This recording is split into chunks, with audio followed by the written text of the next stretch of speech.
Well, hello there. Good news. It's week 2. I'm your host, James Marcuzzo. It's the KSS, and we're going to talk about The Harm in Free Speech by Stanley Fish, where he analyzes a book written by Jeremy Waldron called The Harm in Hate Speech. At the outset, Waldron makes a distinction.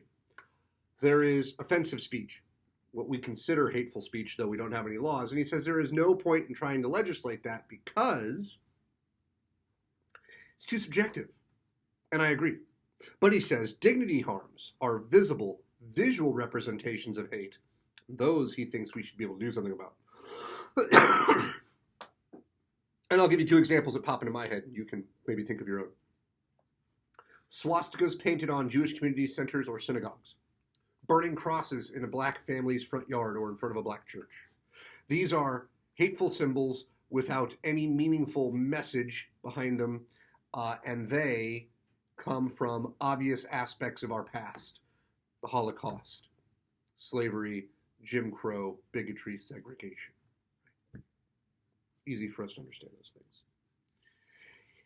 These visible representations, these dignity harms, undermine this abstract sort of public good that he claims is called the implicit assurance, extended to every citizen that while their beliefs and allegiances may be criticized by their fellow citizens, they will nevertheless be viewed, even by their opponents, as someone who has an equal right to membership in society.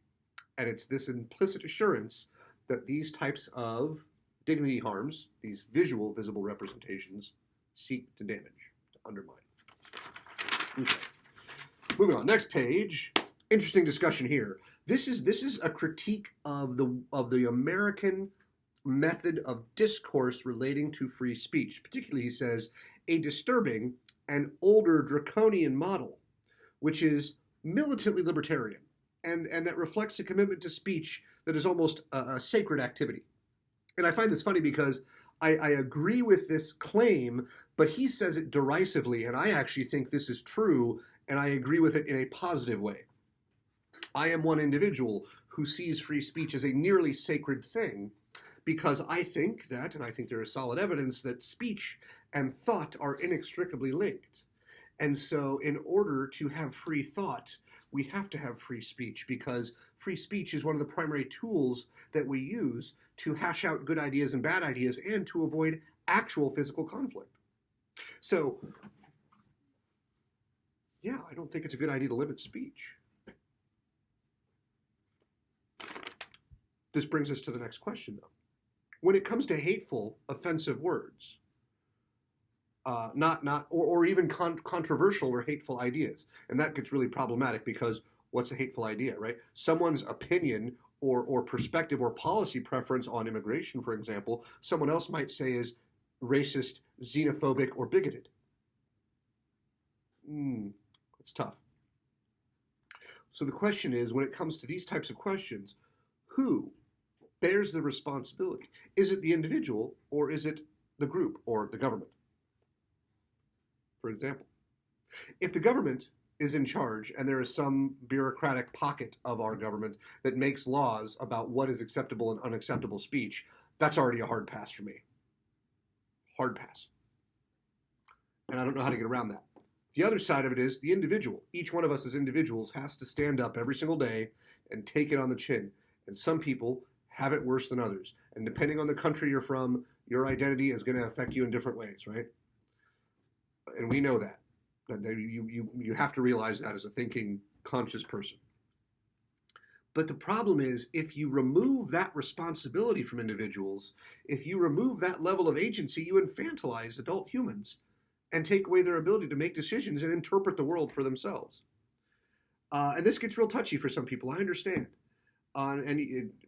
You're welcome to have your own perspective on it, but I would suggest strongly you consider not taking agency away from the individual and their ability to interpret hateful words or ideas. Because maybe the best way to do it is to say, wow, I feel sorry for you for thinking or saying that.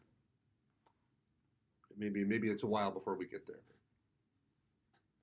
On the last page, they have something very interesting. The words jump out on the page to me. The speech is the damage. And this correlates great wonderfully with our other article by Haidt and Lukyanov, why it's a bad idea to tell students words are violence, right? In that, Lisa Feldman Barrett did a very bad job of making a causal connection from words causing stress to long-term stress causing physical harm, ergo words are violence, right? She broke the causal chain in a few different ways. It's a very bad syllogism and a very bad, very inappropriate use of the transitive property.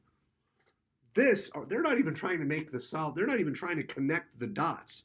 They just want us to accept that the speech, the hateful speech, is the damage, so we can legislate against it. This is critical theory at its worst. It's tyrannical. It's totalitarian. It's monstrous. And there's no question as to how I feel about it. Read this article. Tell me what you think. Really, really. This is the 30th time I've read it in the last 2 weeks, and I'm finally in a place where I can say, after all these years, I disagree. For a long time, I was on the fence. It took me a while to get all the nuances of the different arguments. I disagree.